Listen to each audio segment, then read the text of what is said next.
Hello, Internet. I'm Greg Salmieri of the Salem Center at the McCombs School of Business, the University of Texas. Joining me is Ben Bayer of the Ayn Rand Institute, and this is a second, still experimental episode of Choose Your Issues, a podcast of the Objectivism program that we have here at the center. The program is a program at the Center for exploring Ayn Rand's ideas and their applications, the philosophy of objectivism. And what we'd like to do is have a format of a podcast where we're having discussions live with, well, I'm calling it an audience, but hopefully co-discussants who will come up to the mic and discuss things with us, and where we have it relatively free-form on different topics of political, philosophical, and cultural import. So we're experimenting these first few episodes with format, with technology, with rooms, and hopefully we'll get all those things to where we're happy with them, and we'll put it up as a podcast as well as on YouTube. Ben, welcome. It's good to be podcasting with you again. Yeah, it's I think not since 2017, 18 when we did the Atlas project. Yeah, Those many years ago. That was our first, somewhat overambitious, but I think it went well in the end. Live group podcast. We did a reading group together where we read all the way through Atlas Shrugged, a chapter a week, and we didn't read it live, but we read it and discussed it live. And people can find that on YouTube. Yeah, you still need to do the disclaimer, right? Oh, that's right. Yes, because we will eventually hope to put this out through the university's podcasting stream, or one of them. We have to let it be known that the opinions expressed here are not the opinions of the university or the School of Business or anyone's but our own. I would think that would be obvious, but it's an important announcement to make. The opinions expressed here are not the opinions of many people. Well, we'll see. So our topic that we wrote up for today is politics downstream from culture. And the way that came up was last time I was here with Mike Mazza. Ben was ill, and Mike was subbing in for him. And Mike attributed to Ayn Rand the phrase "politics is downstream from culture." We were talking about her article, "Choose Your Issues," for which this podcast is named.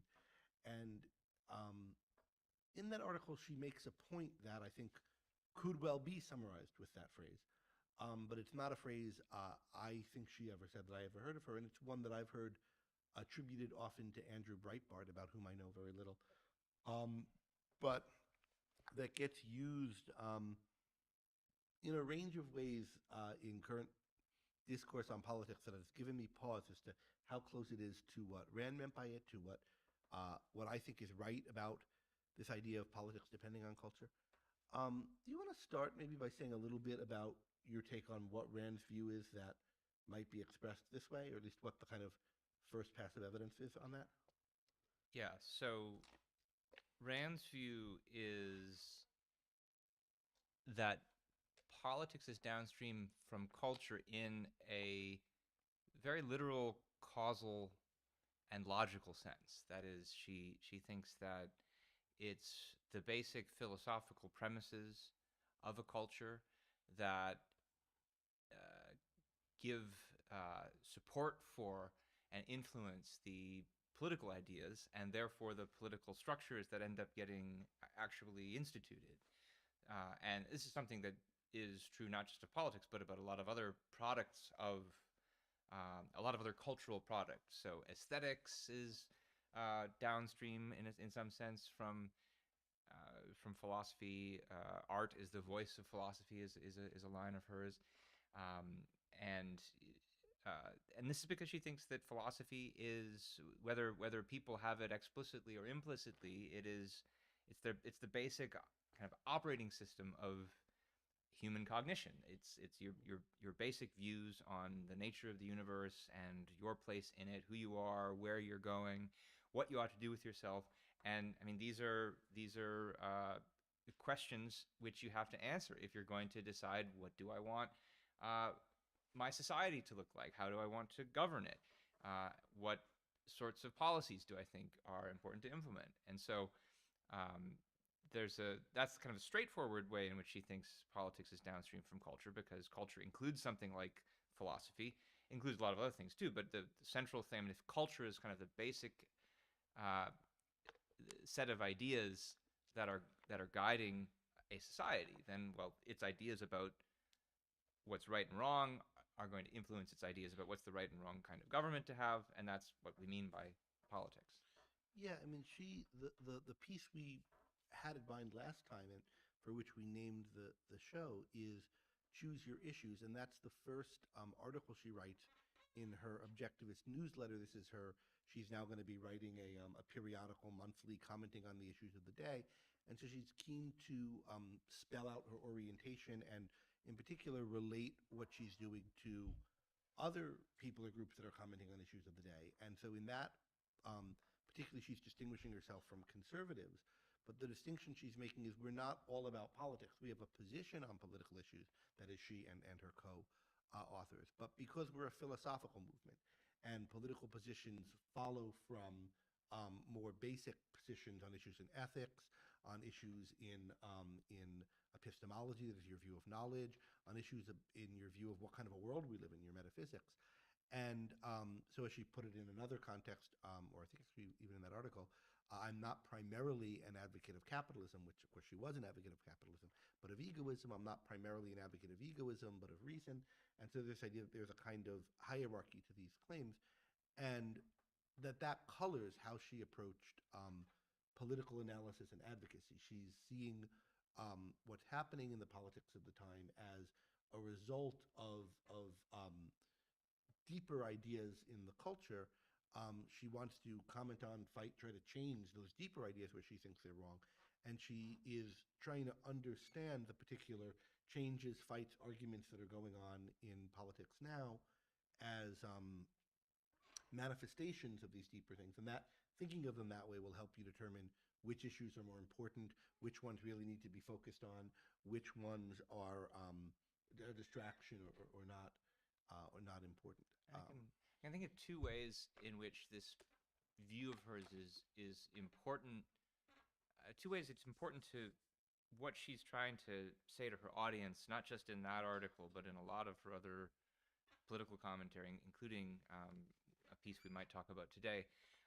One is that if it's true that politics is culture, if it's true that politics is downstream from culture in the sense that it's a product of basic philosophical premises, then that's something to keep in mind when you're trying to think about how to change politics, because it's not something that you can do overnight. It's not something that you can do in just the next election.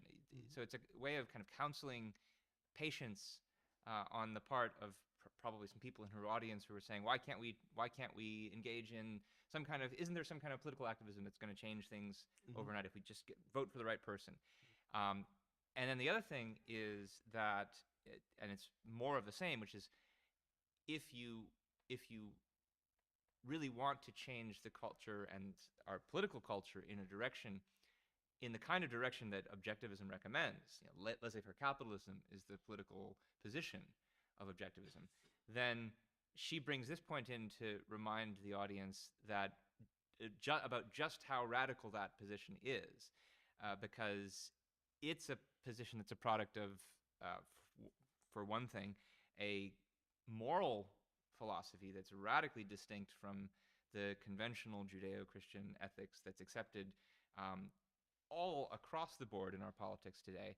And part of what she's emphasizing in that Choose Your Issues article is that the liberals, or the Democrats, the leftists of the day, are pretty explicit about the way they accept the opposite moral perspective, the morality of altruism. That's what leads to socialism.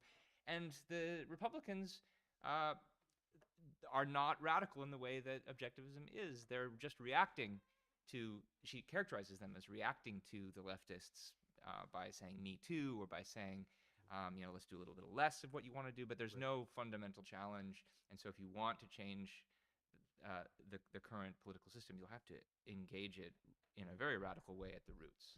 That is the conservatives of that time, or the Republicans, who were just Democrats light, in effect. Yeah. And the Democrats were socialists light. And I think that her view of that. I think that's her view of the Republicans of 1962. I think it got a lot worse as the decades progressed. I think she saw them as now being standing for something, but what they were standing for by the 80s, I think she thought it was really ominous. That is, they were standing for theocracy. Um, but yeah, there's definitely this issue of patience and what political activism over time looks like.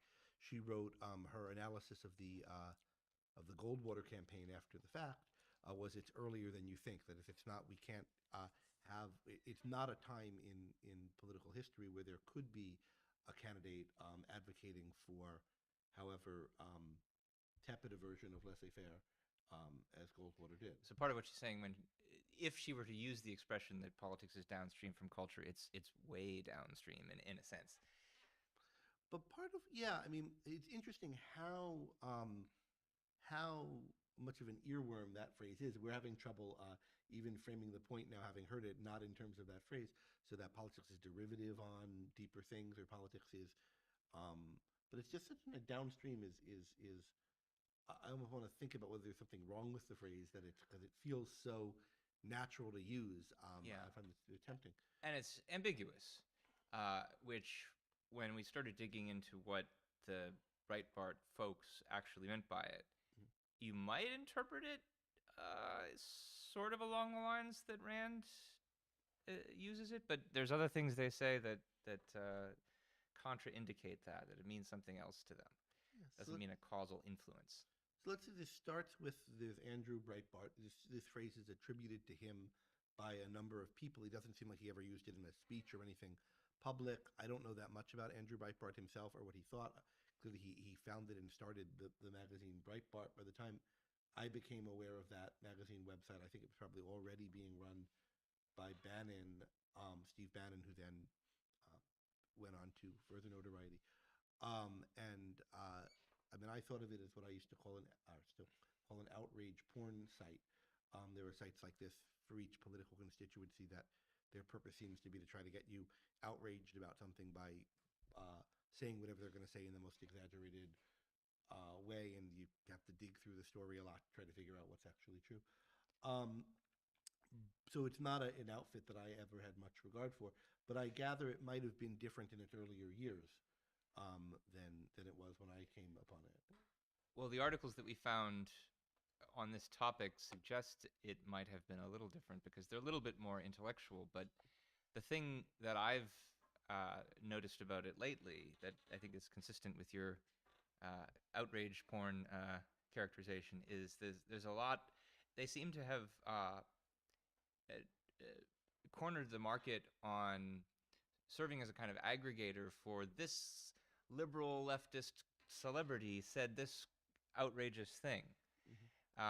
Whether movie stars or anybody from Hollywood, the music world, and that's in keeping with some of the things we found about what they mean by politics being downstream from culture, because they think you have to look at the major entertainment products, the stories, the books, the movies, to see to get your finger on the pulse of where politics is going.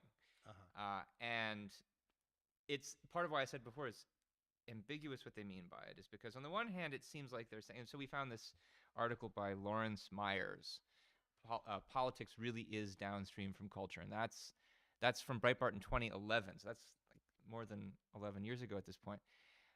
And it's a pretty short article, and when he explains what he means by it, it's unclear if he's saying we need to care about the messages that we hear in the media because they are influencing the way people vote, for instance, which would be a little closer to what Rand is saying. Or if he's saying something more like it's downstream from culture in the sense that it's culture that's really important and politics isn't that important.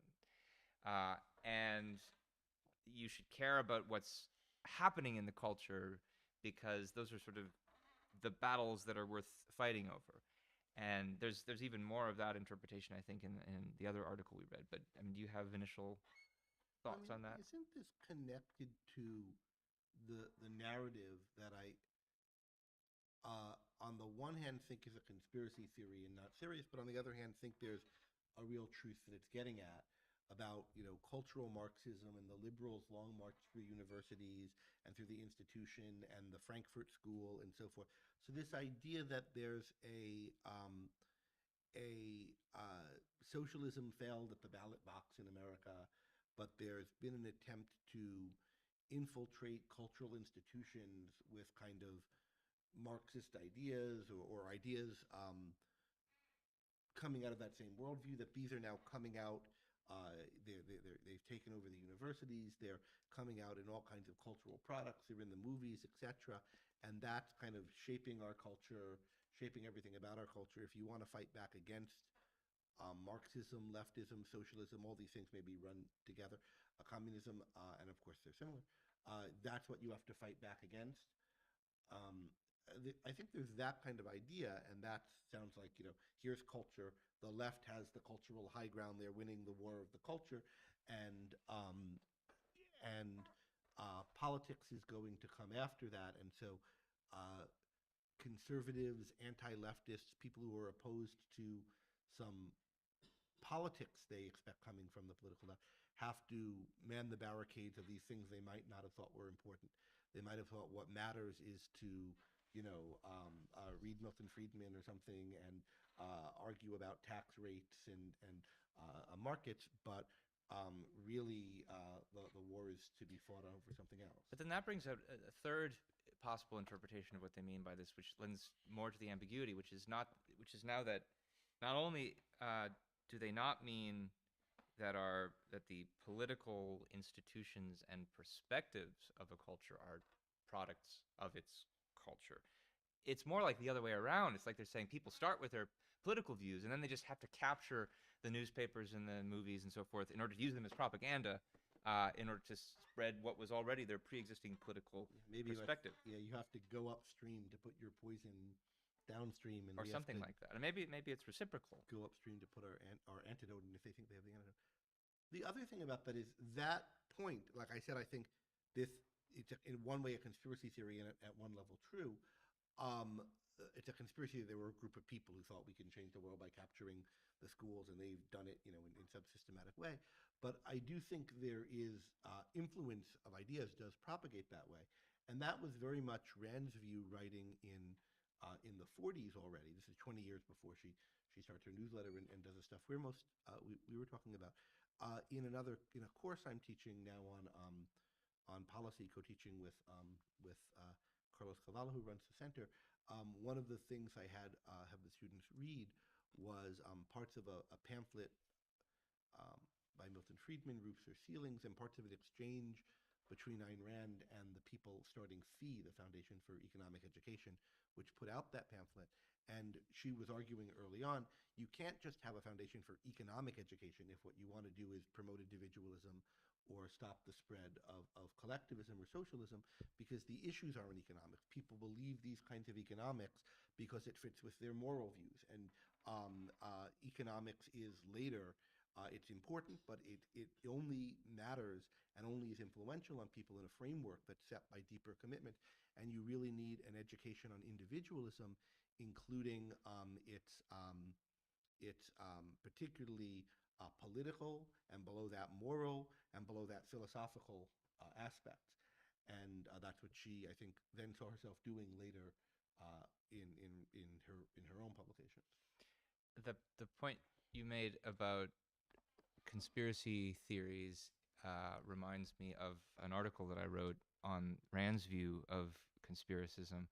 If anybody wants to look it up, newideal.aynrand.org, Alternative to Conspiracism's Foolish Illusions. And what I talk about there is her view that is very distinctive on this point, which is that, and so the view you were describing typically has that makes the claim there are bad guys out there, they have these nefarious views, they're trying to smuggle them into positions of power behind the scenes, and what motivates them really is just kind of raw power lust or desire for financial gain, and they're just cynically exploiting institutions in order to capture power, and they're doing it behind the scenes. That's why it's a conspiracy. And Rand had a pretty different view. She thought, yeah, there's a few conspiracies out there every once in a while. You know, communists were really, in fact, infiltrating into certain positions of power in the 40s and 50s, and she was witness to some of it. We know that now, but she didn't think that they were nearly as significant of a cultural power as were just the projects that people undertook in broad daylight on the basis of ideas that they openly announced to the world, ideas which a lot of people in their audience, including their critics, happen to accept, Right. and the people who criticized them for being members of an alleged conspiracy just didn't fully understand that what they were doing really was the product of these openly accepted ideas. And this is something she talks about also in the Untitled Letter article, which we might It's talk kind of about. interesting and ironic because the particular fee case I mentioned is a case where she ran afoul of her own kind of way of coming at this. Like generally, she thought there were occasionally conspiracies, but generally she thought things that are explained by people by conspiracies are really most often explained by the logic of the ideas, and it's not a particular nefarious act. You're doing something undercover. But she did think that there was communist infiltration in Fee, or likely was, when in fact I think we now know that it's just people believed things that were collectivist premises. This is in particular, there's a famous pamphlet, Roofs or Ceilings, written by Friedman and Stiegler, which she's very critical of and suspicious of the motives of the authors of, and which pamphlet I think has a lot wrong with it along the lines that she says, but isn't due to their being, secret Reds, but to their believing a lot of the premises that, if followed out properly, I think lead to communism. But let's talk about what do we know about what is meant by this Breitbart view of politics as downstream from culture. And I should say we have some people here with us, and if anybody wants to get in on the conversation, there's a mic you can go over and chime in. We'll notice you're there, and that's like raising a hand. So should we talk a little more about this Bokhari and Yiannopoulos Yeah, so that's article? the guide to the alt right An from a little bit later. establishment conservative's guide to the alt right, and this is written in 2016. Alam Bokhari is a regular contributor at Breitbart, who I've had many criticisms of in the past. A lot of people know Milo Yiannopoulos, kind of alt right provocateur, professional troll. I don't know if because like in this piece, I don't think he thinks of himself as alt right. I think he thinks of himself as guiding people to the alt right. It's And not clear. yeah, But I think he's become regarded as such hmm subsequent to this. And the article is offered, as the title suggests, for conservatives who are observing this new cultural trend. Traditional conservatives, establishment conservatives, they identify as the ones who, I guess, are more like the Reagan perspective, trying to battle for smaller government and free markets. And the alt right, around 2015, starts rising up and has nothing really to do with that old Reaganite perspective, and is instead concerned with a very different set of issues, or at least what appears to be a very different set of issues, which is the battle over the culture. And the most interesting thing I thought about this article was the section on so-called natural conservatives, and these are the people that Bokhari and Yiannopoulos say the alt-right activists are trying to reach with their activism, and the natural conservatives are, this is natural, Natural, as opposed to national. That's another thing, which is not unrelated, but here's a good description of what they think these natural conservatives care about. For natural conservatives, culture, not economic efficiency, is the paramount value. More specifically, they value the greatest cultural expressions of their tribe. And what is their tribe all about? A little bit later in the article, the conservative instinct, and here they invoke a psychologist who I take it would not necessarily agree with the use that he's that they're making of his work, Jonathan Haidt. But the conservative instinct, as described by Haidt, includes a preference for homogeneity over diversity, for stability over change, and for hierarchy and order over radical egalitarianism.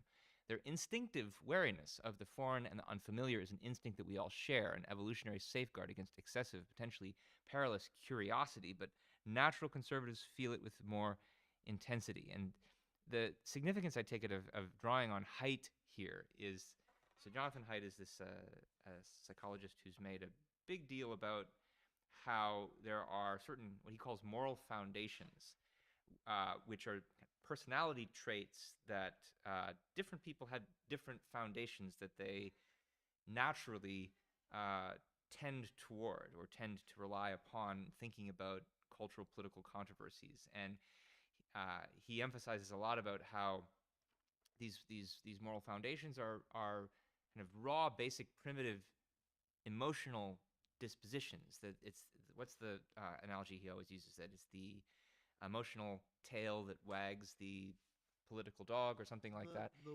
analogy I remember is... But there's the elephant one, too. Elephant, there's a person riding an elephant, and the elephant is the subconscious, and the emotional nature and reason is this thing on top of it that can't do that much but could maybe nudge it one way or the other.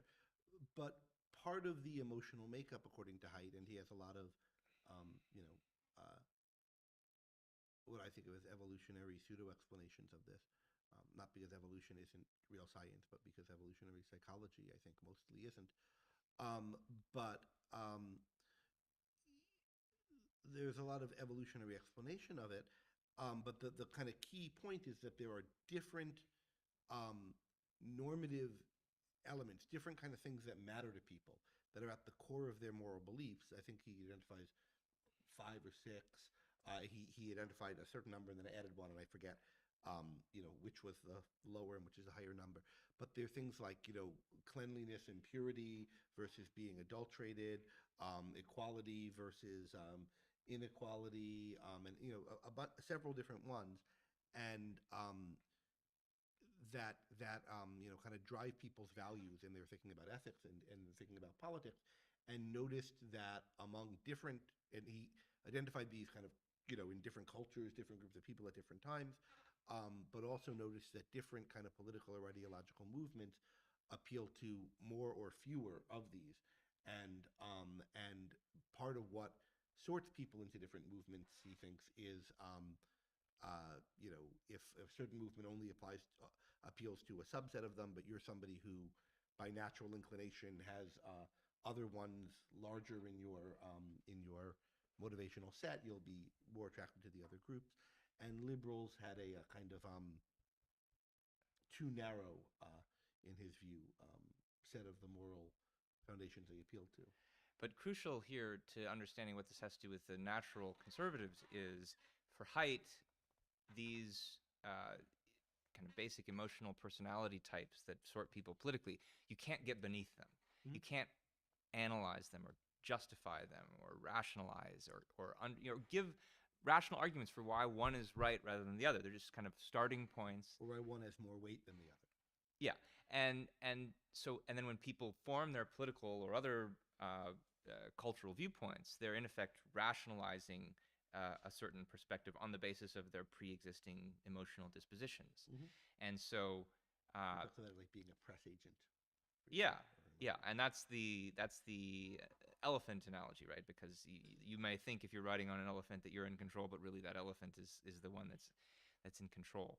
And so the natural conservatives, in Yiannopoulos' view, are the ones who have that set of basic instincts that I just described, the preference for homogeneity over diversity. They don't like people who are too different from them. They like things to stay the same. They don't want things to change too much, and they don't like people with different ideas or different practices coming in from outside and changing things, which that connects to a lot of political controversies. And so, I mean, one thing that I observed, this part is very different from what Rand means by, or if she were to use the phrase politics being downstream from culture, this is very different from what she means, because she thinks that people's political viewpoints are downstream from their philosophical ideas, are products of their philosophical ideas. and that their emotional dispositions, whether about politics or anything else, are also products of their thinking about different ideas, and that it's not something you're just born with. It's natural to you that Well, you can change these views and y- feelings.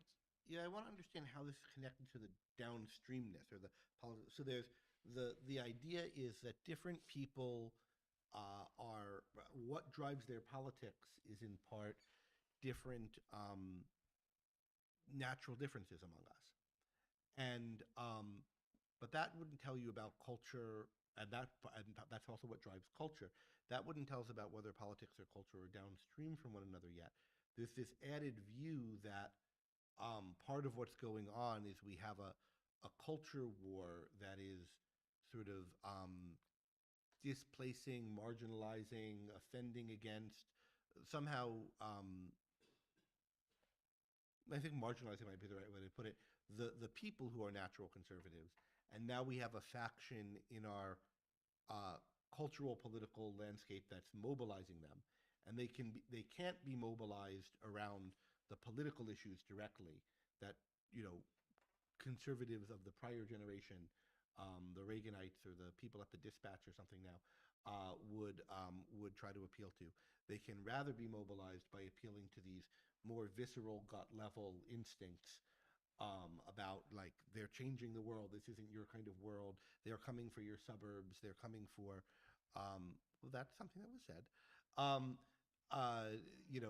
your way of life and whatever is going to be changed, and with the kind of concretes under that being more like what you're used to being changed rather than the tax rate will be up or you won't be able to afford a second this or whatever it is, and that's what the alt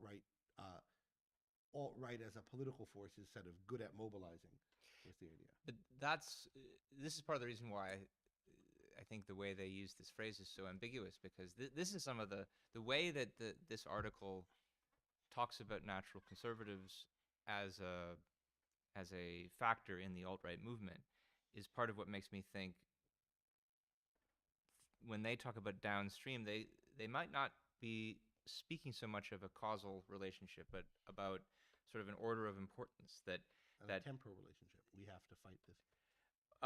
or that. I mean, they clearly think that the culture wars that we talk about are like the more important wars to fight, Mm-hmm. because it doesn't really matter whether it matters more about who's in charge, who has power, whether that people in power are members of your tribe, and whether they are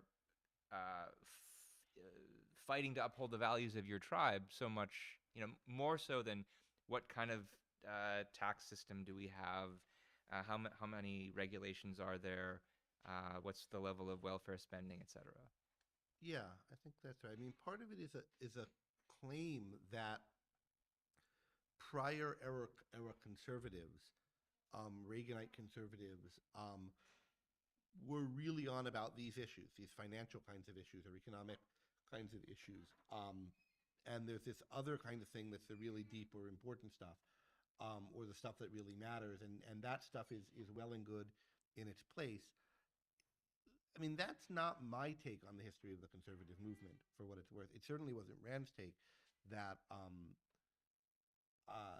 mean, uh, my sense is that that ship, whether the conservatives are more about culture war issues or more about economic issues, had largely sailed with Ronald Reagan, who brought into a movement that was already, there was already a backlash in America, in England, in Australia, pretty much every place, at least in the Anglosphere. There was already a backlash against the expansion of the welfare state, and economists like Friedman and Hayek and others had already had a kind of influence on that sphere.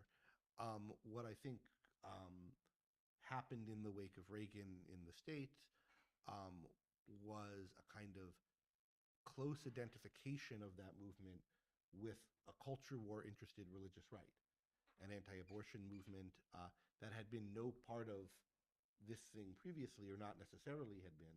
And so to say that I don't know, David French or somebody is an avatar of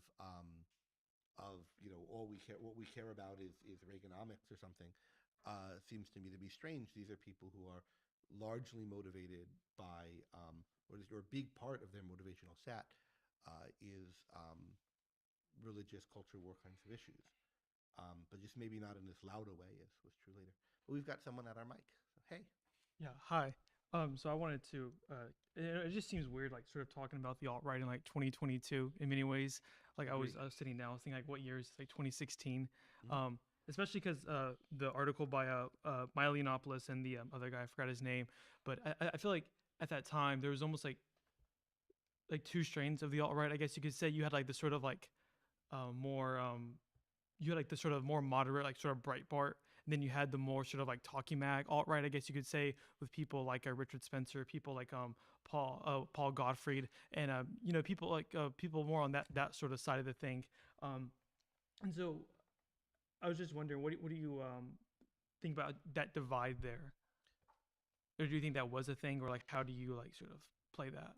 Yeah, I agree. I mean, it's not a term I would use now. I'm not particularly wedded to the term. It just came up because this is one of the articles on Breitbart that used this idea of politics being downstream from culture. But there's always been, it's always been a kind of ill-defined term, and it was a term that included multiple groups of people who maybe didn't all agree they should be under the same heading and were maybe jockeying for the term.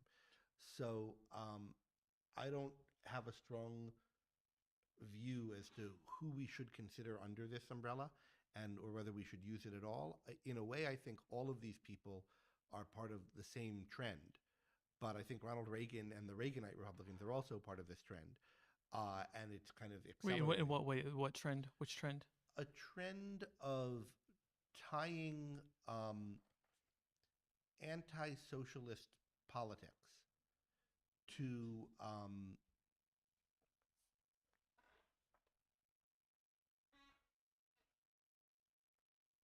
religious and traditionalist cultural fervor. And there's always been elements of that. I think that was sort of on the wane in the late 70s, was revived by Reagan, and really picked up steam more so than after that. And I definitely think that happened. There was a big quickening lurch in that direction in the 2010s that I think needs an explanation. I don't have a whole explanation of it, but yeah. So you're saying that the alt right, broadly speaking, using that term there, is part of an sort of part of an anti-socialist trend. I don't think it's actually anti-socialist, because I don't think. No, because what I was going to say, because a lot of these figures, they explicitly call themselves like right-wing socialists or conservative socialists.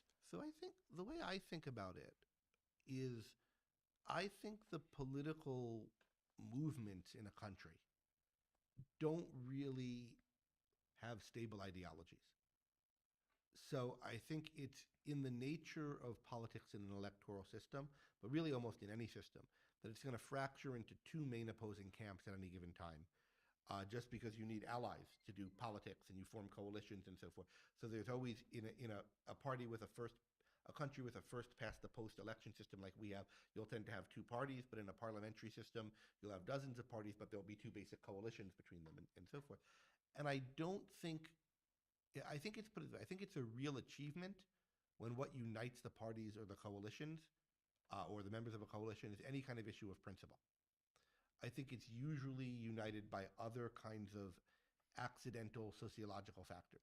And I think with the alt-right, I think you're right. I think like that pretty much sort of fell apart after like the Trump election. I think what a lot of that was saying, okay, we don't want any more like, Bush-style conservatism. We don't want any of that. Whether we want some sort of like, again, I think it differs a lot.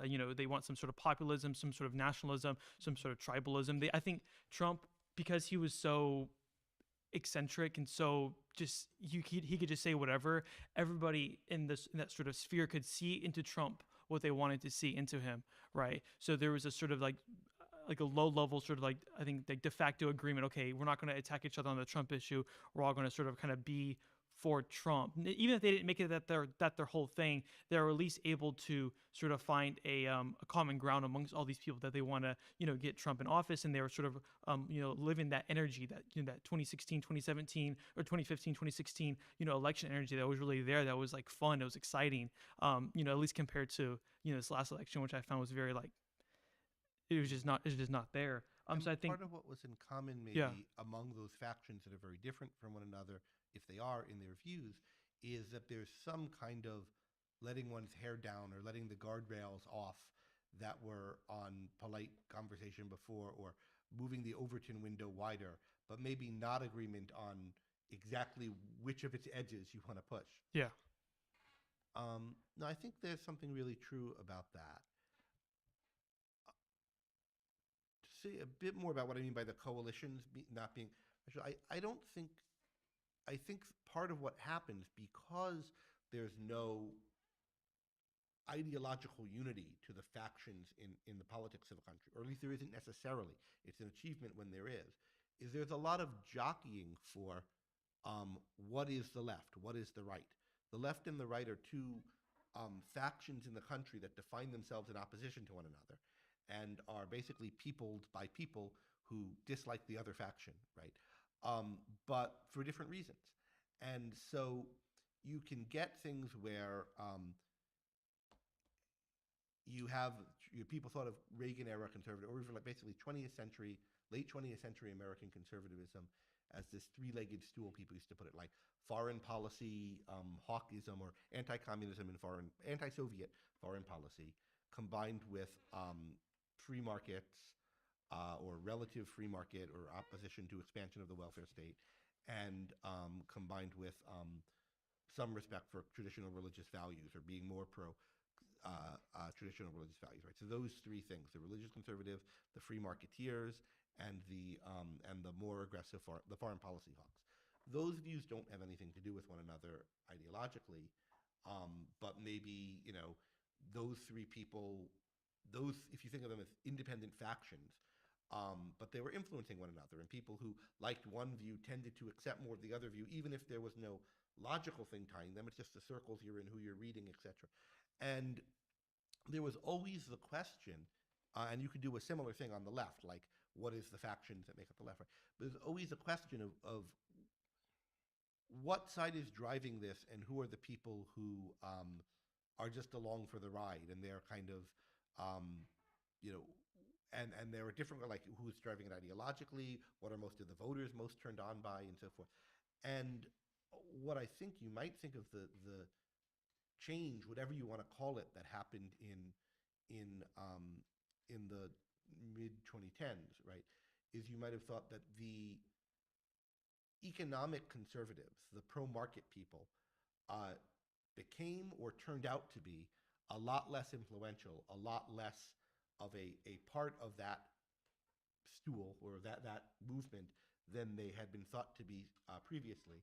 The foreign policy hawks also turned out to be a lot less influential than they had been previously. And the religious conservatives really asserted themselves, and also In what year are you saying this happened? What year? Or like what frame? between 2010 and 2017, let's say. And also the anti-immigrationists, whatever you want to call that position, and maybe the racists, and how those are related to, who had been always claimed by the leftists to be really driving things, covertly on the Republican side, but most people who thought of themselves as conservatives, didn't see that. Let's talk Or more think about that change, because one of the things I thought was striking about the Lawrence Myers article, "Politics Really Is Downstream from Culture," it was written in 2011, and in the course of explaining just how important the media is, and the values that it communicates, when he gives an example of the way in which the media is dominated by the left, it's interesting to see the examples that he gives, because, well, I'll say why in a minute. So what is some of that messaging? Think about movies and TV. Corporations are evil, using unwitting poor Africans for pharmaceutical testing, Constant Gardner, or dumping toxic chemicals into nature, Aaron Brockovich, A Civil Action, or Responsible for the End of Mankind, Rise of the Planet of the Apes. American soldiers are bloodthirsty, law-breaking maniacs, any military film. The CIA conducts illegal secret operations that have nothing to do with protecting America. Radical Muslim terrorists are never villains. Trial lawyers are crusading do-gooders. David Letterman in Saturday Night Live ridicule the right 95% of the time. Jon Stewart pretends to be a centrist, but in fact jumps all over the right far more often than the left. The messaging and reinforces liberal narratives, that is, liberal stories. So what struck me as interesting about that list was 2/3 of those positions are now the positions of the right. That is 2/3 of the positions that Are attributed to the left. left. Leftist. That is the The corporations are evil. Like, this is all you hear about from Tucker Carlson, and especially if they're the digital media corporations, but not just them. Constantly hearing about the woke corporations, and the new prime minister of Italy says that the reason that families are and their identity are repressed is because that's what the speculators want us to be kept down. And then American soldiers are bloodthirsty, law-breaking maniacs. The CIA conducts illegal secret operations. I mean, this is the rejection of that hawkish stance that was identified here with the left, but it's increasingly the Tucker Carlson view, the kind of nativist, America first. Let's not get involved in the war in Ukraine, even though nobody was really talking about getting involved in the war in Ukraine. There is, so this is evidence of what counts as left and right shifting, and you could see things that counted as left shifting in response to that, like more foreign policy aggressiveness now seems to be a more left affiliated thing than it did maybe 5 years ago.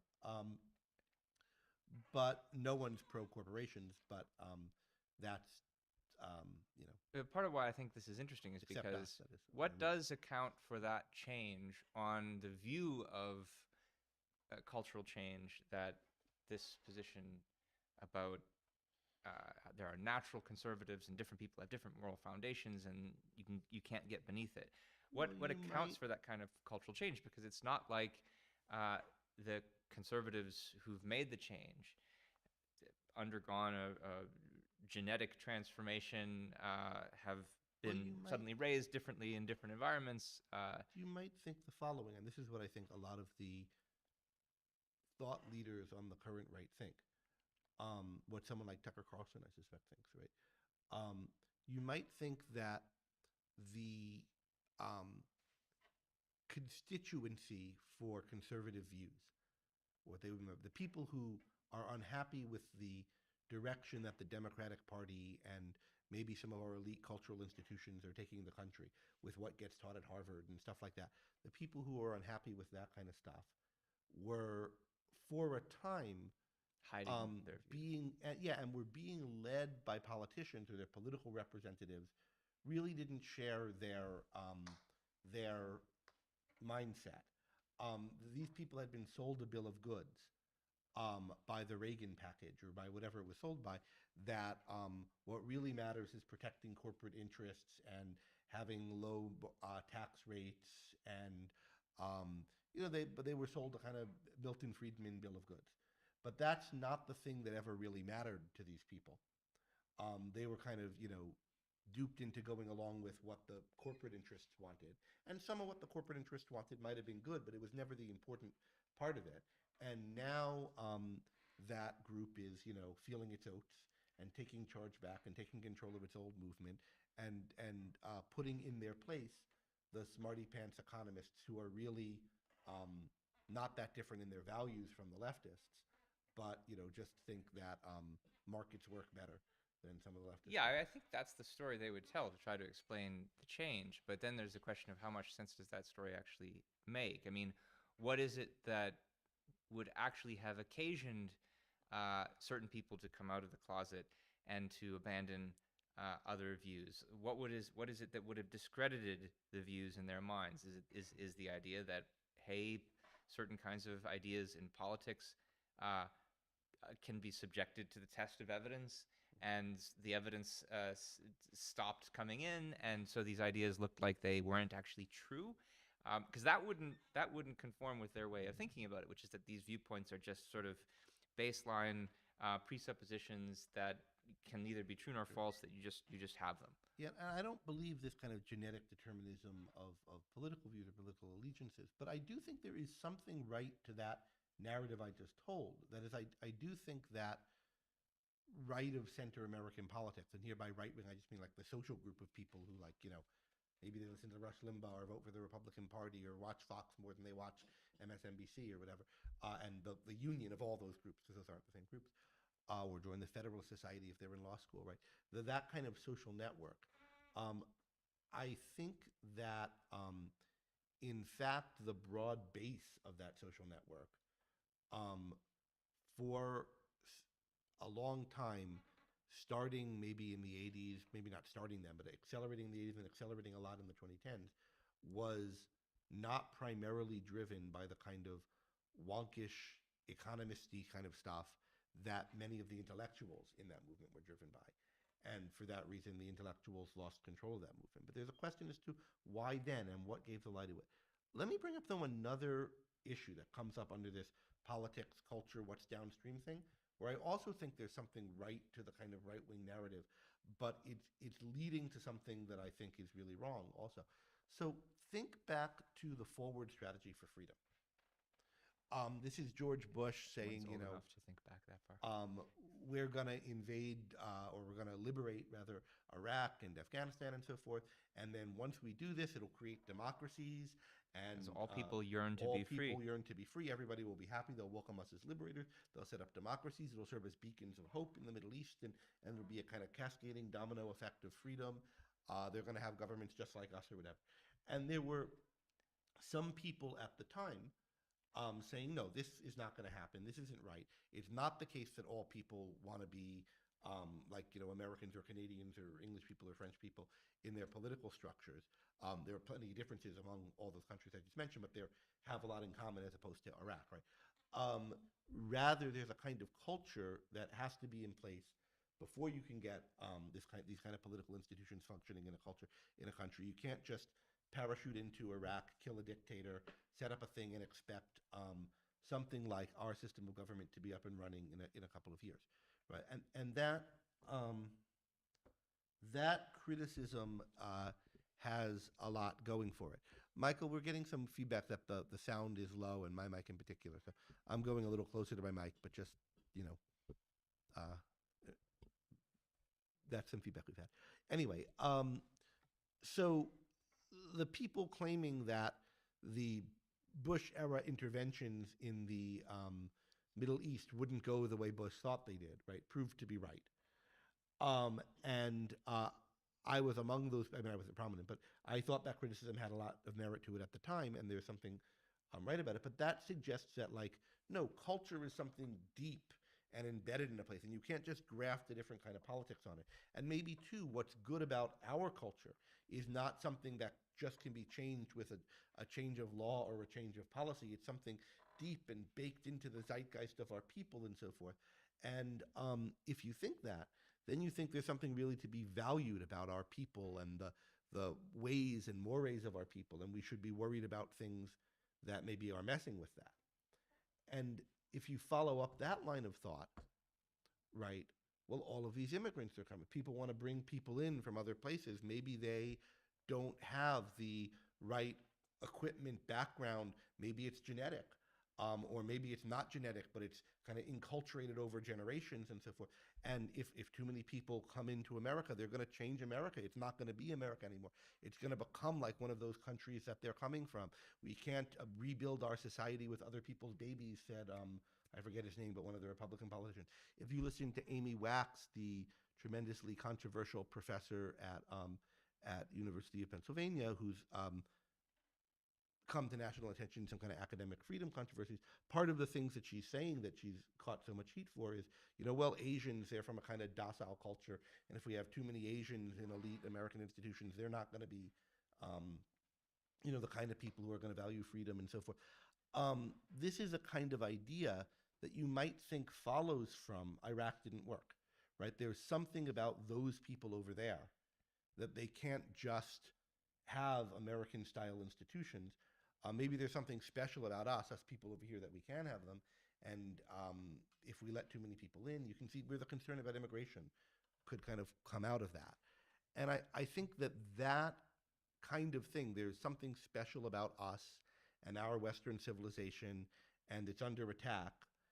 And it's under attack from people who don't share it, and just maybe that they accept or mouth some of our ideas can't really change their souls. That seems to me to be a big part of something that's animating the anti-immigration thought, which is more and more a part of the right today. I think, if I may, I think Yeah, please. Just one second, I just though. wanted One to second, one comment second. real quick Wait, on like I just need to tell Michael, I'm still getting messages that Greg's volume is really soft. So if there's anything you can do about that, but go ahead. Oh yeah, so I just wanted to comment a bit on like this sort of what y'all were talking about, like the sort of shift in like the Democrat Republicans y'all were sort of mentioning, and like why the Republicans are sort of taking up a lot of these issues that now that traditionally weren't necessarily seen as Republican or conservative. I think in many ways it's because I think the left, the Democrats in general, really abandon like the workers, at least in rhetoric. We can talk about however we want about like, does socialism or does welfare actually benefit the workers or whatever, but just phenomenologically, most people believe that that's how the world works. So I think we need to sort of just take that mindset for a minute here. So they stopped talking about things like, raising the minimum wage. I mean, they still do it to an extent, but, a lot less about that. A lot less talks about unions, a lot less talk about workers' rights in general, right to work, all these things. Instead, they started talking about, like all these, like, I guess, like identity politics issues, the LGBT stuff, the transgender stuff, even in the immigration stuff as well. I think they talked a lot about, because a lot of unions, historically speaking, unions have been very anti-immigration, because unions basically only benefit in a zero-sum game, and they have to, keep people out for the unions to work. So I think a good contrast would be something like 2016 Democratic primary, Clinton versus Bernie Sanders, where Sanders took on a much more sort of less woke, I guess, campaign versus Clinton. And then you see, like, for instance, one thing that was interesting when I remember, like Trump versus, say, Romney in 2016, Trump's voter base was a lot poorer than Romney's was. Poorer, you said? Yeah. Yeah. Yeah, like on average, I think for Trump, it was about a third of people made over 100,000, a third of people made less than 50,000, a third maybe between 50 and 100,000, while for Romney, it was, much more skewed, rich or whatever. So I think the white working class specifically came over to Trump during 2016 over largely the immigration issues, as well as issues relating to sort of the identity politics stuff, which just really isn't popular. Yeah, I think there's a lot to that. There's I don't know that I would describe either Clinton or Sanders campaign as woke in 2016, that by comparison to the 2020 campaigns, where they all seemed so much more than that. But Sanders was focusing on these kind of economic populist issues, fairly similar actually to what Trump's focus was. And Clinton wasn't. Clinton and Jeb, like if you look at that election, right, Clinton and all of the other Republicans, Clinton and all of the Republicans other than Trump seem alike, and Sanders and Trump seem alike on the other side. Like, I mean, I contend that Sanders could have won against Trump in a national election. I think that's... I don't know whether he could have, but the two of them sound like they're having more of today's conversation, whereas Clinton and all the other Republicans sound like Mitt Romney versus Barack Obama. Like something had changed, and they were behind the change, right? Not behind it in the sense of causing it. They were they were fighting yesterday's battle with one another, and there was a new battle that was supplanting them. And I do think there's an issue as to why this was happening in the 2010s, but there's also this long trend of going back to the 70s, the left being less worker focused, right? More focused on these kinds of cultural vanguard issues, or issues involving a group that they identified as as marginalized, and maybe in some cases were right to identify as marginalized, but which wasn't the majority of people. It was a small marginalized group, as opposed to the plurality of the country, which was what leftist organizing used to claim to represent. And if you listen to, we've been talking a lot about the kind of intellectual discussion going on in the right now and the factions in the right, because we're talking about this bit of terminology, politics is downstream from culture, and it's coming from these right-wing sources. But you see similar things if you listen to or read, like, I forget his name, the guy who edits Jacobin, who has Nathan Robinson. yeah, Or no, Messiah. the other guy. who have these views like, yes, the left has lost its roots in labor, it's lost its roots in broad organizing, and that might be true, and that might be part of what's driving.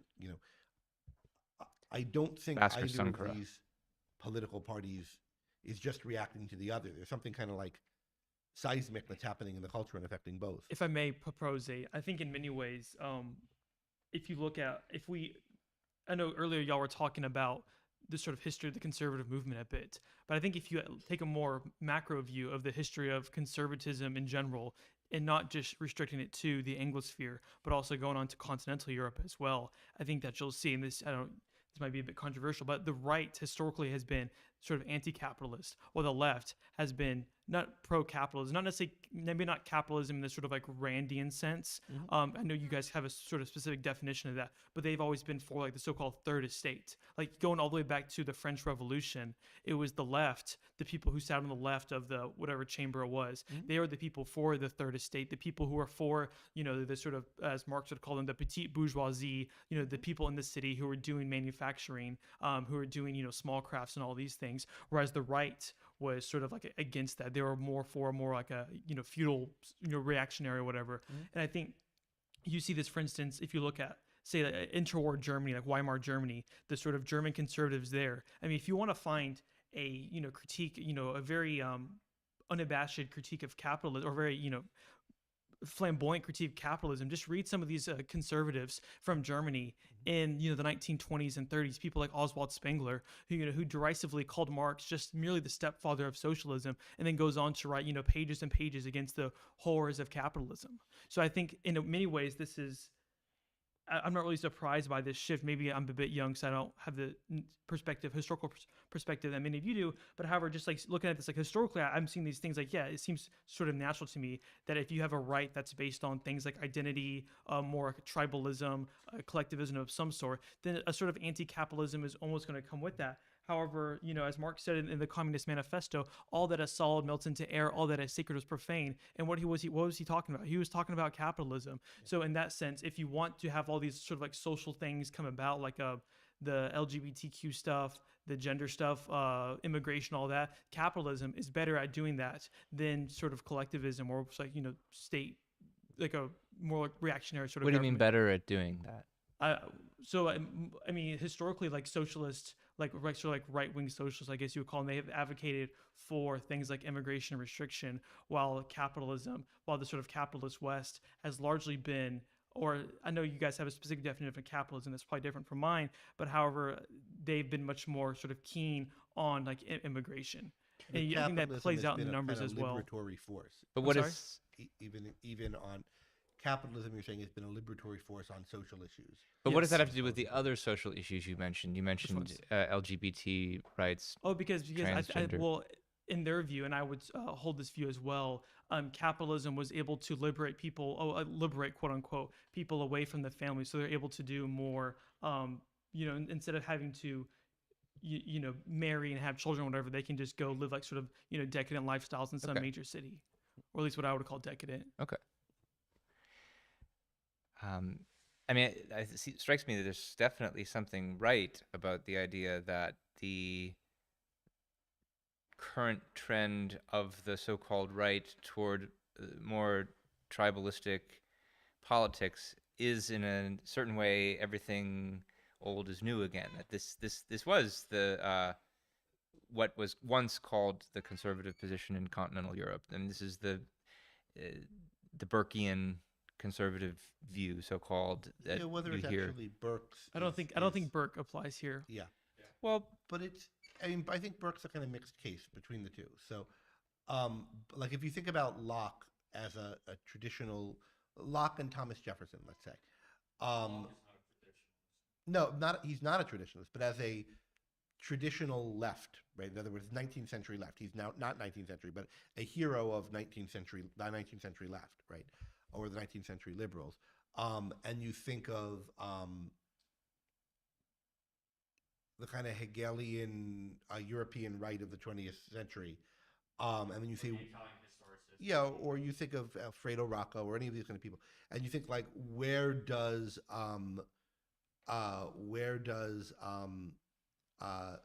Burke fit? I think each side could make an argument to try to claim him, and he's sort of ambiguous. So he's maybe not the best example person. But I do think there's this phenomenon of there used to be a claim that the American conservatism was deeply different from European conservatism. This is like Jonah Goldberg's position, right? And he's still trying to fight for it, right? That conservatism everywhere is about conserving what the political order is there.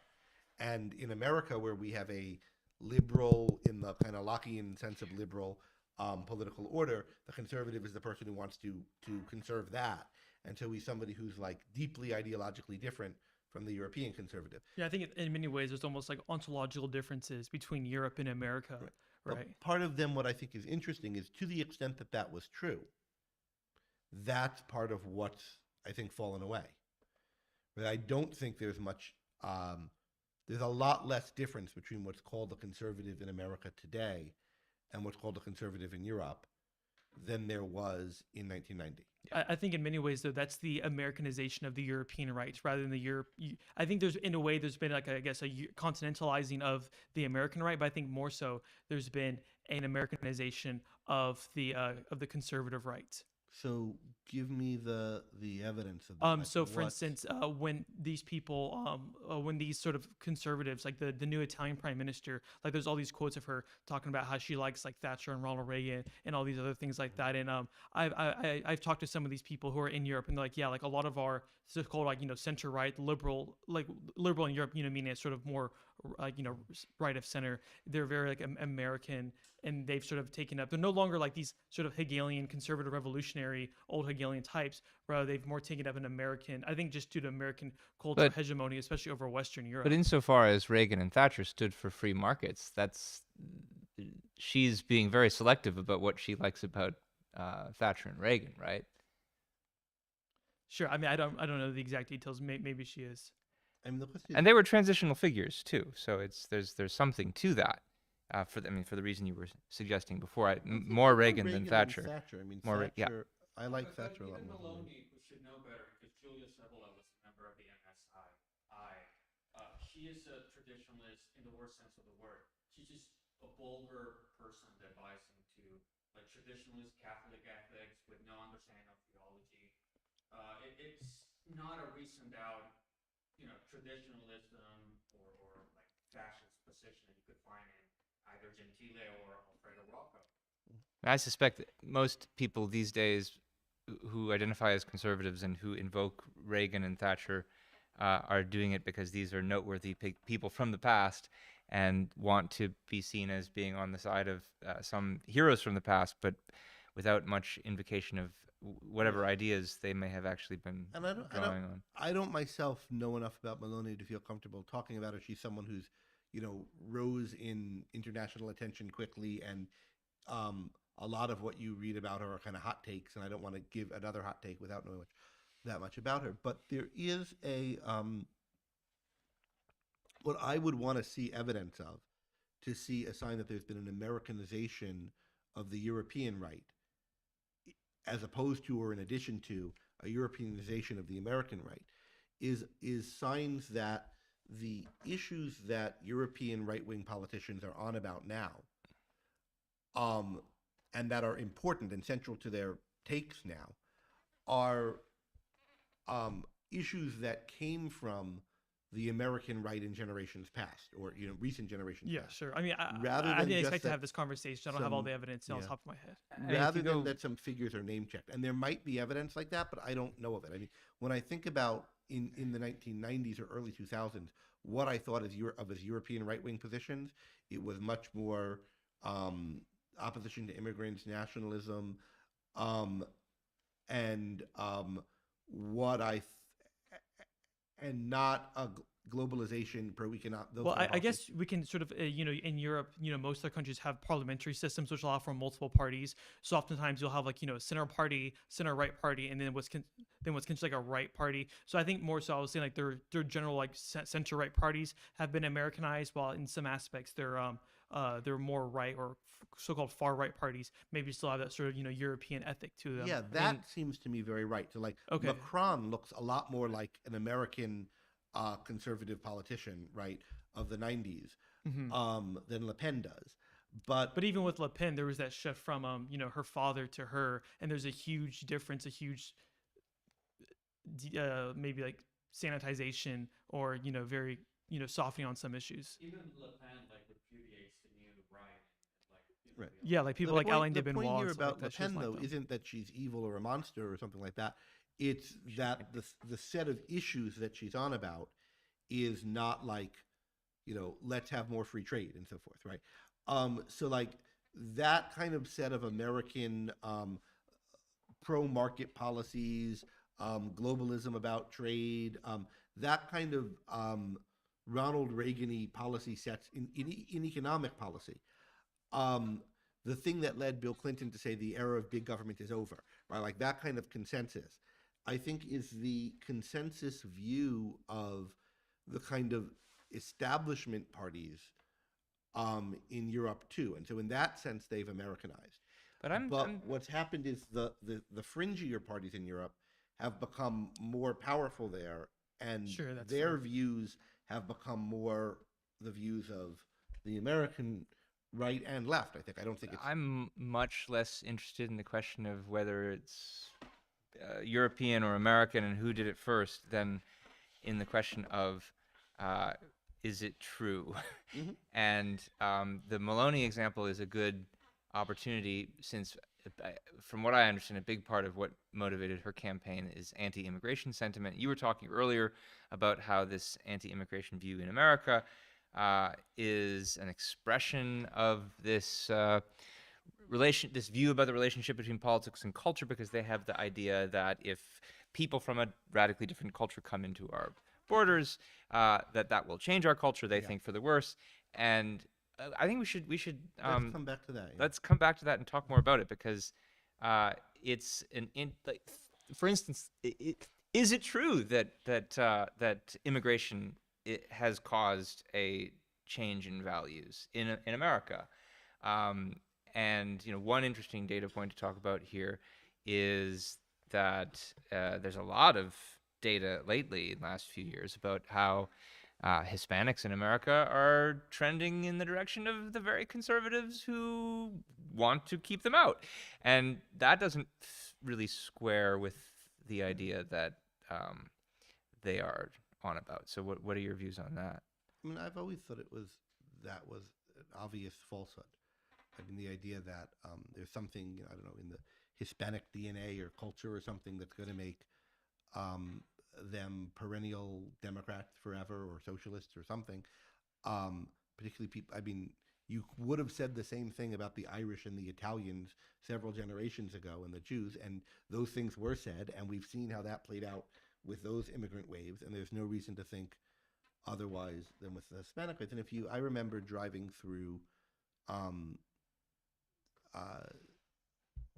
South Texas a little bit before the election in 2020, and seeing this huge sign that said, or actually I was driving up to Dallas, but anyway, driving through the area between here, Austin and Dallas, and seeing these big signs that said Trump trabaja, right? Trump work. And it's like, okay, you have a population that's coming here to work. They have a strong work ethic. On top of that, a lot of them have religious kind of values. It should not be hard for the conservatives to appeal to them, find some kind of common ground. And it seems like the main reason why there's Democratic majorities among Hispanics is that, one, there's some history of it, and two, there's a sense that the Republicans are against them. And when you look at the polling, you find out that now all the polling groups are doing these, reports and investigations on the Hispanic swing voter, and that's what you're seeing. There are people who are curious about the Republicans. There's a tradition of not voting for them because they seem to be against people like us or whatever, and that's stronger in different areas and less in others, and so you have these swing voters. I think it's just if you know much about history, it was clear that kind of thing would happen. And uh, but why would you think it wouldn't, right? So if you go to the Amy Wax kind of mindset, I think this is someone who doesn't know anything about what makes America or Western Europe any good. And I mean that literally. I don't think Amy Wax knows anything about what makes those places any good. Um, it's not culturally. She has certain political institutions that she values and might be right to value.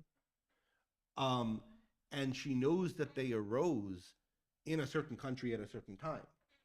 And so is the kind of person who might, not make the mistake that Bush made of thinking, well, we can just plop these down in Afghanistan and they'll all go perfect overnight. But knowing that that won't work isn't the same thing as having a view about what is it about England in a certain time period, America in a certain time period, Holland in a certain time period, whatever places these things worked in that made them work there. There's a kind of black box way you can look at culture. There's our Western cultural heritage, which is good and is strong in these countries, and that's why they are thriving democracies and so forth, without being able to say what it is about those cultures. Because if you look at the history of any of these countries, right, England or America or Holland, none of them are like, thousands of years of everything looks good, right? There's certain periods when a lot of things that by most of our standards are good happen really quickly, during which they're also facing a lot of opposition. So there's like some threads in this culture that are fantastic, that can lead to great things if we agree that the kind of wealth and prosperity of the last 200 years, that representative government and so forth are good. There are things that can lead to it, but that don't inevitably, that only do in certain conditions. It's not like, there's the genius of the European man or something that planted anywhere does it. And one has to identify what those things are. And I think if one does identify those things, one stops thinking about there's this magic of Western culture or European culture or British culture or Scottish Enlightenment culture or whatever, where you don't say what the ideas are that leads to goodness, and we have to preserve that. You start to think about what are the ideas.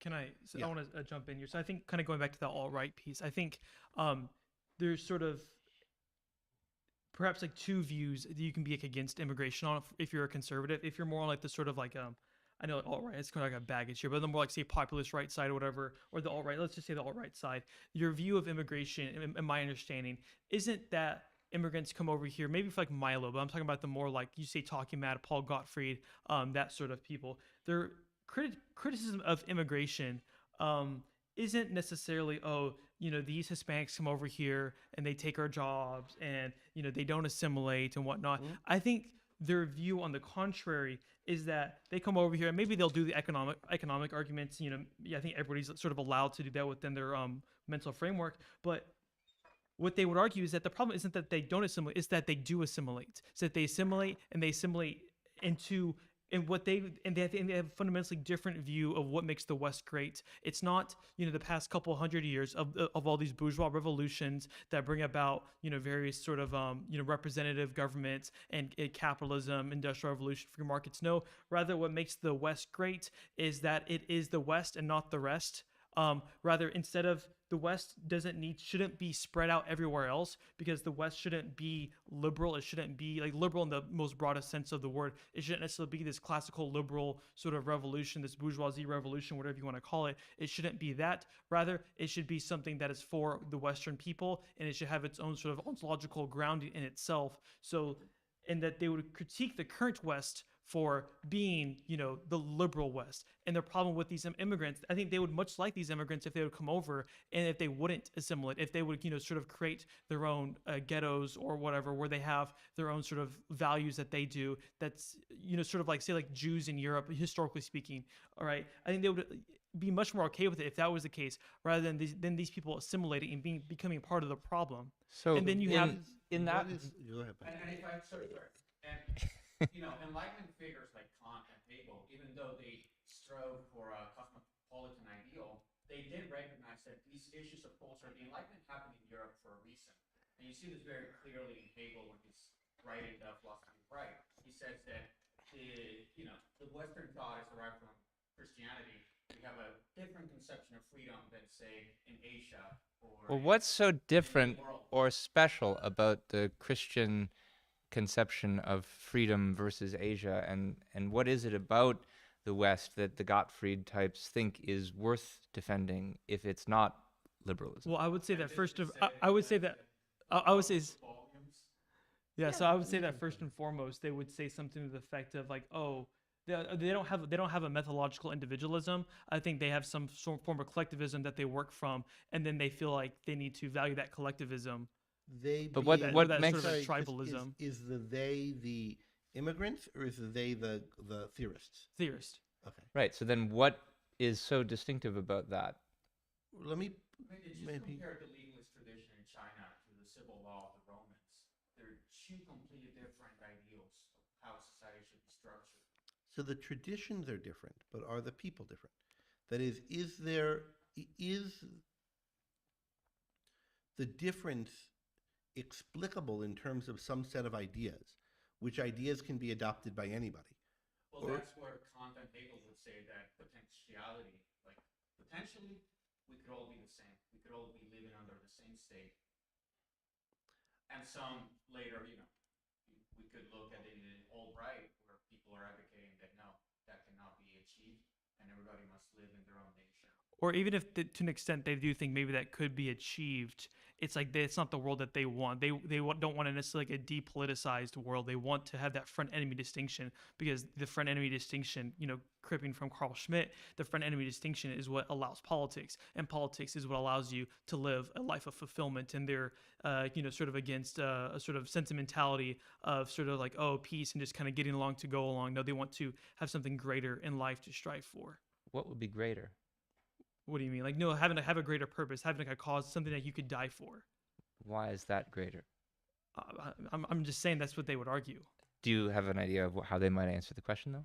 I mean, I would like somewhat agree with that, and just to the extent that I don't like this idea. Like, I don't necessarily agree with like universalism or ideas about the individual. I believe that to some extent I do have a sort of collective that sort of ontologically at least precedes me, and that I should. I guess you could just make an aesthetic argument alone. I mean, I haven't really fleshed it out all the way, but you can make an aesthetic argument alone that a life of like, that has at least occasional struggle is much better than a sort of life of just like, bourgeois just kind of walking around or whatever. No, and even Aristotle. Well, but why? This bourgeois guy doesn't just walk around, though. But why does this is kind of interesting? So this sounds a bit like Gentili and Rocco, right? So there's the theorists of Italian fascism. So two points are coming together here, right?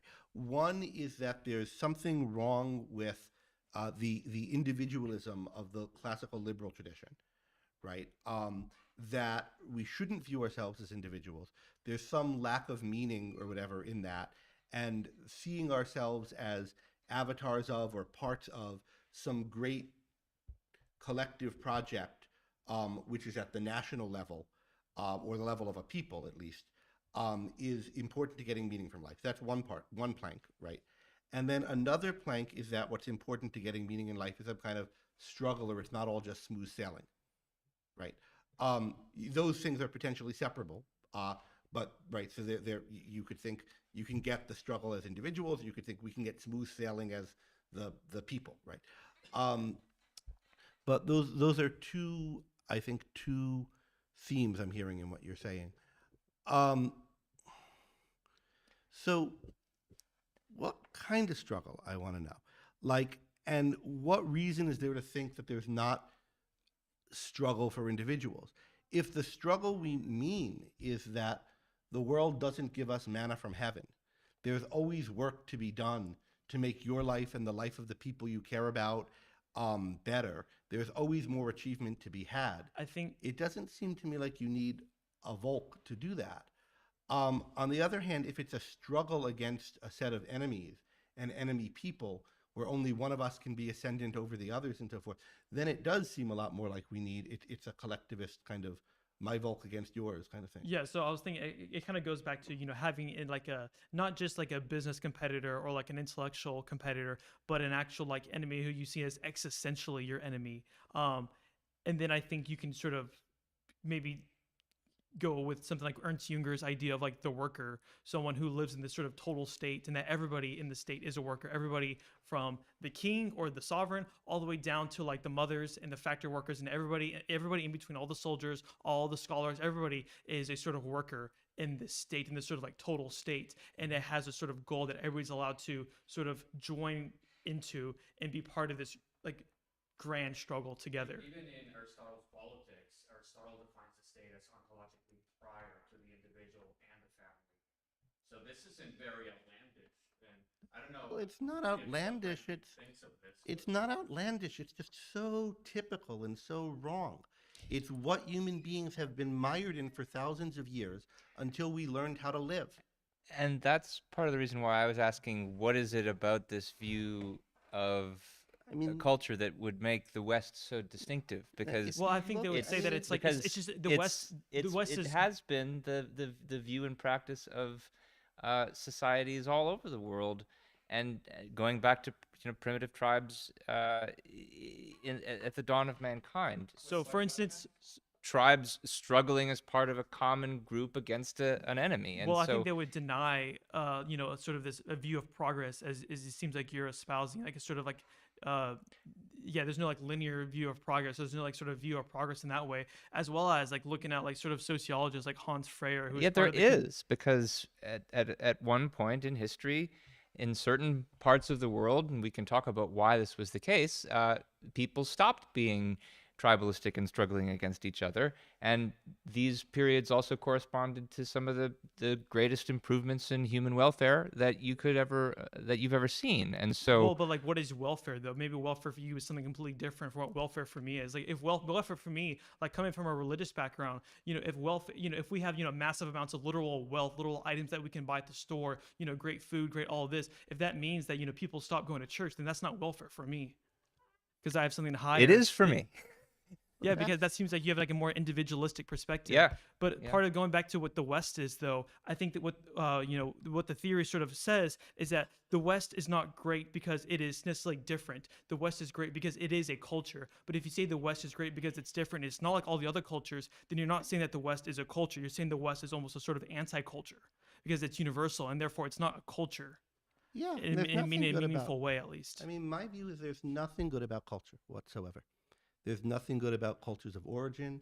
There's nothing good about having the same color stained glass the people 1,000 years from you had, or about filling yourself with the same stories, unless those stories are actually good for people. There's such a thing as human beings. There's such a thing as human nature. And human beings learned how to live about 200 years ago, from not having known how to live for the rest of human history, or knowing how to live only haltingly and fleetingly, and in ways where only a few of them realized their natures.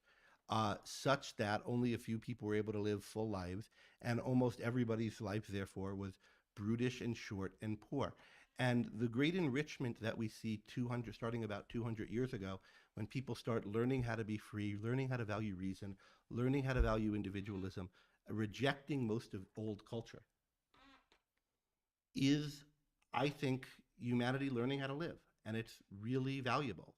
And if there's something valuable about Western culture, it's that and the things in it prior to that that were seeds of that, which I think includes a lot of Aristotle, for example, but not everything in Aristotle. So not the theory of the state. No, Aristotle's mostly wrong about the state, in my view.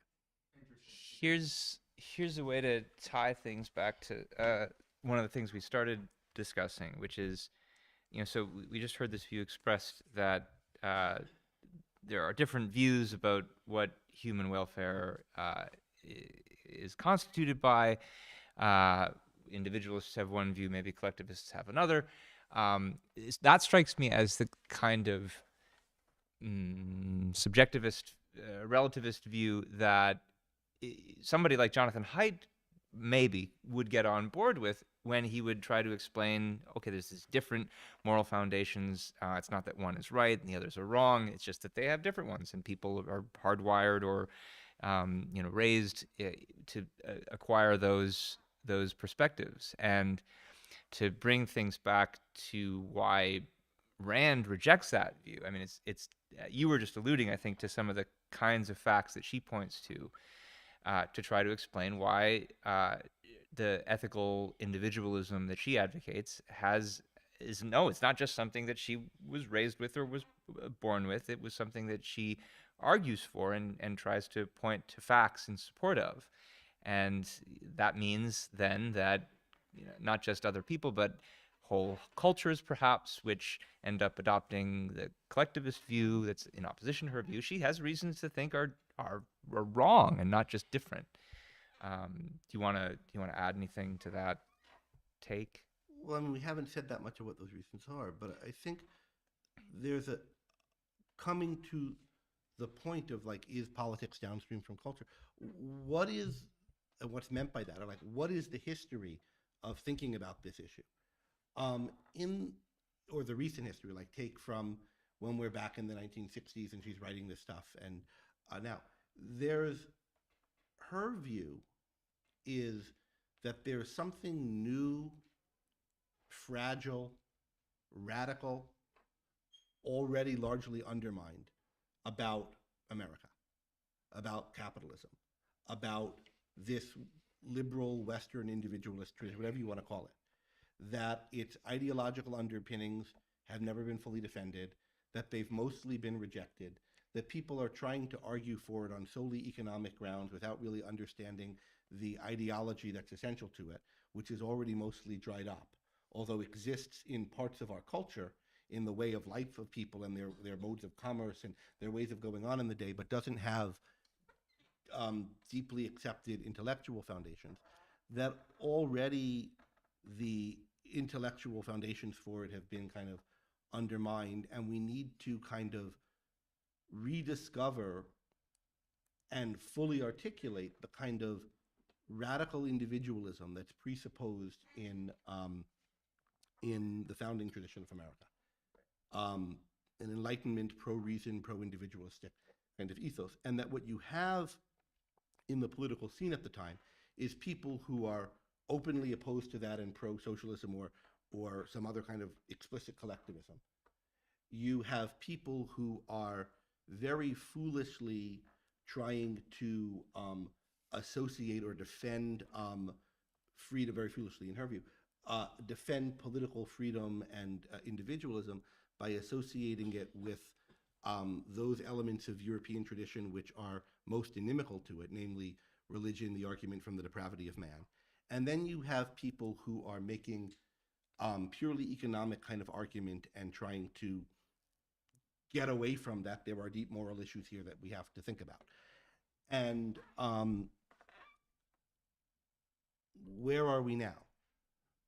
Well, I think we're at a place where those economic arguments carried a fair amount of the day for a fair amount of time, right? I mean, a lot of people were persuaded it's not like those arguments were made in a vacuum and no one else there was. For example, an Ayn Rand defending capitalism on moral grounds at the same time as Hayek and Friedman were having an influence, and it's hard to trace, what was due to what. But those arguments had a big role in conservative politics for a long time. But there's now, I think, a sense that whatever they're worth, there's something hollow about them. And there's a kind of sense that, growing sense among the right, that the liberal tradition was some kind of a mistake or wrong, or there's something right about parts of it, but a lot of it is mistaken. And you have a left that I think the bits of the liberal tradition that they used to be more embracing of, freedom of speech and so forth, I think also you have the same kind of rejecting of that as too proceduralistic and not enough connected to the needs of the most marginalized people, which are the things that matter most. So I think there's a lot right about the critique that the people defending the best things from an objectivist standpoint in America in the 60s, 70s, 80s, 90s, and now were not addressing the fundamental issues that were needed to defend them, and those positions would become less appealing among their constituencies if the foundations were left to be kind of pragmatic economic arguments on the one hand and appeals to tradition on the other. I don't know. Well, we've been going for about an hour and a half. Should we Should we wrap things up? I want to hear, yes, but I want to hear what you guys who are coming at the issues from a different normative standpoint, I think. You're talking about coming from religion and seeing yourself as part of a larger collective. To what extent do we all, across that divide, agree on something about the nature of the problem or the debate or the history of debate here? I wanted to say something about Yeah, Aristotle's conception of the state. You have said the word collectivist multiple times in reference to what I'm assuming is supposed to be. Shouldn't he come over to the mic? You know what, Juan, do you mind coming over here? Just because Sure. we can hear you better. And you can stay too if you want, because I do want to hear what you have to say on this. You have said the word collectivist multiple times. I don't know if you're merging like the right and the left in the same camp with this, but Yeah. my comments were that in Aristotle's view of the state, all the individual can only realize himself with the collective. The individual is only a part of the whole, and the state is supposed to be the whole. There's going to be a tension there, but Aristotle recognizes, like many other thinkers afterwards, like even Hegel, that freedom without teleology is just mere whim. It's a straight road to nihilism, so, or relativism for that matter.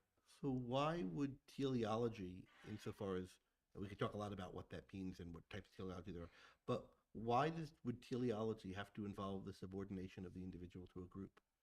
Why can't there be a teleology that operates at the individual level? Well, if we have a radical individualism, then the teleology of each individual is just going to be their own self-interest, isn't it? Yeah. What's Yeah. wrong with that? How does that not devolve into some relativism? Why would it have to be relative to be self-interested? So you're saying that individuals would converge on some What The does good? convergence mean? I mean, like, if you have an interest that's objectively your interest, it's a matter of fact. Like you have a height, and it's really your height, and that's actually your height. It doesn't become, your height isn't whatever you feel like it is just because it's your height and not the average height of humanity. And likewise, your interest doesn't become whatever you feel like it is because it's your own interest and not the interest of humanity. Now, with the case of your interest, it's more complicated because I think your desires and choices play a really important role in constituting what your interest is. It's not just a mere fact about you that we could read off independent of thinking about your consciousness.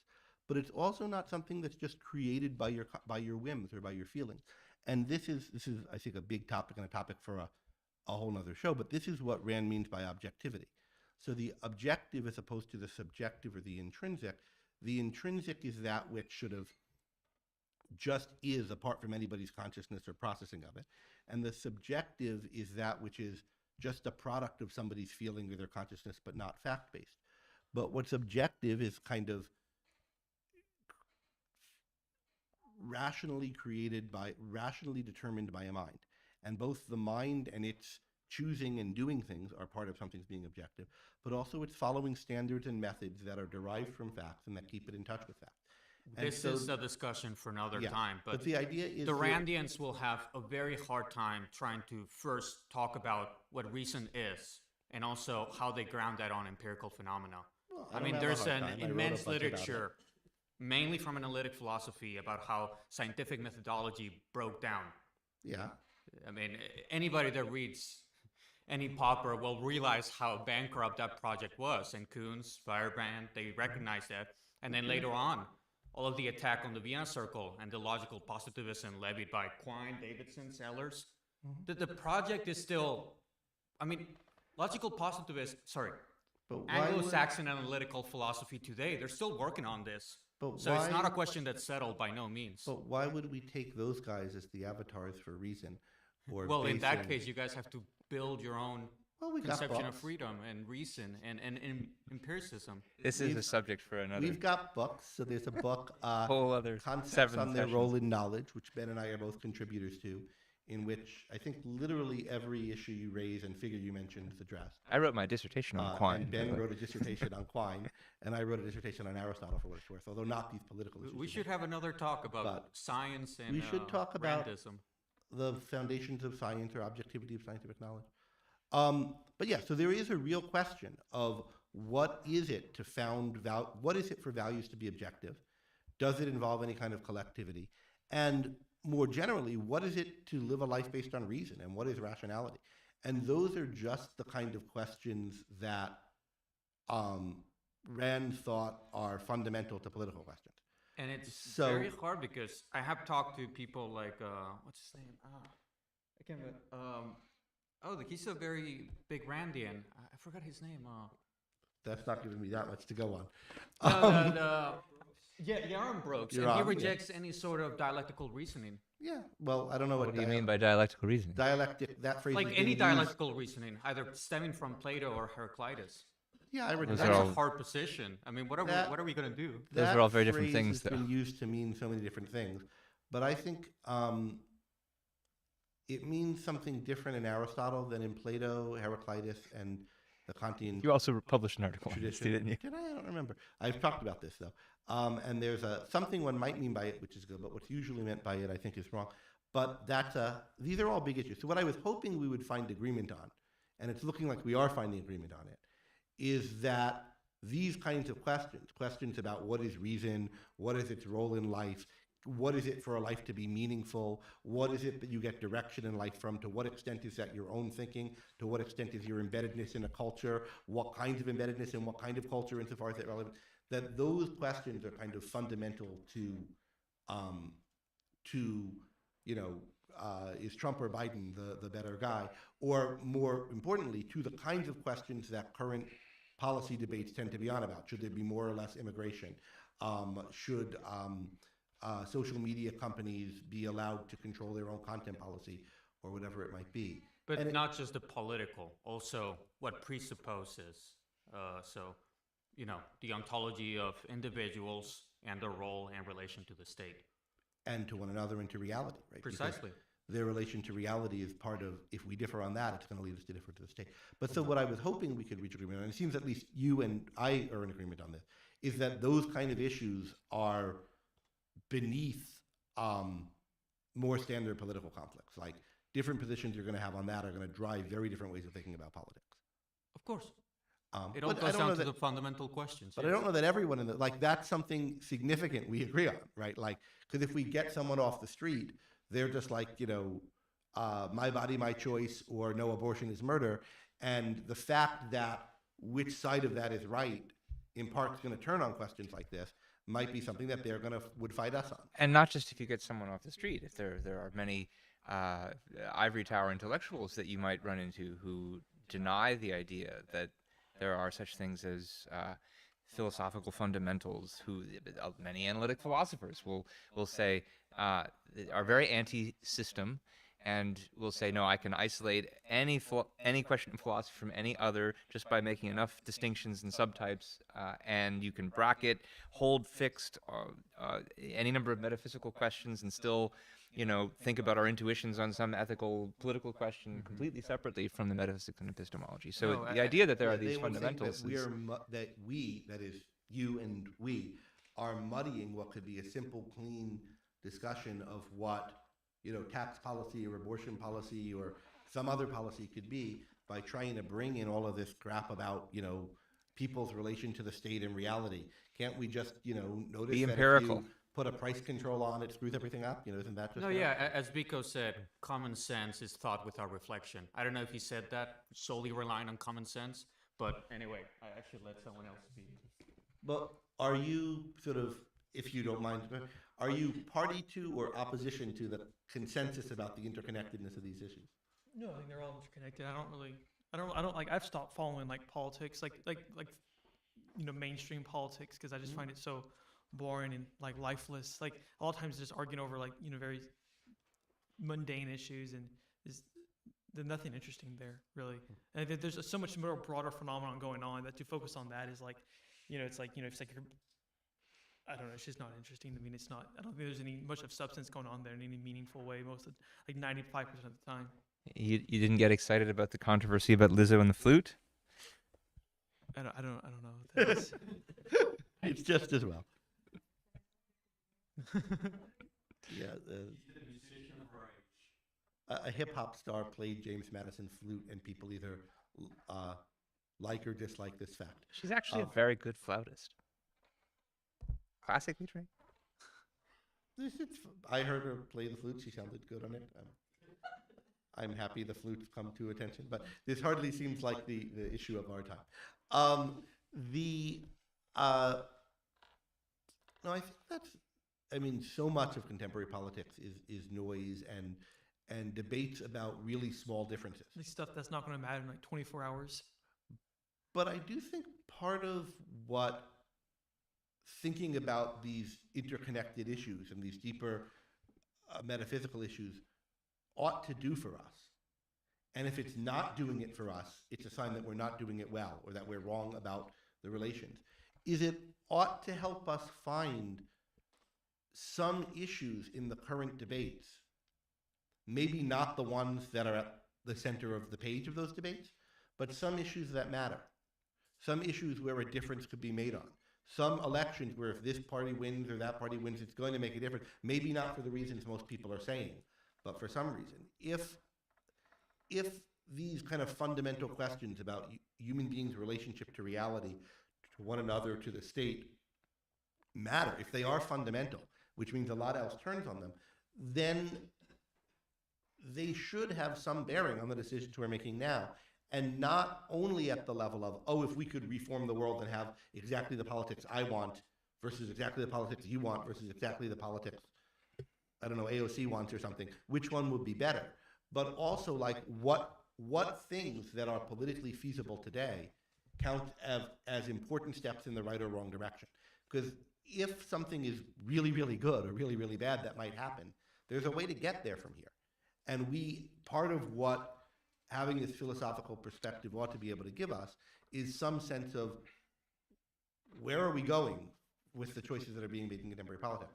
And part of what I think Rand had in mind with the idea of choose your issues as a title, and part of what I like about that as a phrase to name a podcast for, is it gets you thinking about, okay, of the stuff that's being discussed between Rachel Maddow and Tucker Carlson, right? Like, which of it matters? And which things that aren't being discussed by them, but that it does make a difference whether, say, the Democrats take the House or not, or whatever, the Republicans take the House or not, rather. Which of those things matter? Which of those are the issues we should be thinking about, and how can we focus our own thinking about them, get some of the people around us thinking more about them, and try to make steps towards the ideal? Because an ideal that you have no idea how to realize and no idea how to even work towards isn't much of an ideal at all. It's just a dream. I think that's a good note for us to end on. Sure. And thank you, everyone, for participating in this and for being here. And what is that snap? Wasn't that another political controversy, whether snapping instead of clapping is a good or bad thing? Yeah. So you can do like jazz hands or something. All right. Well, thank you, everyone.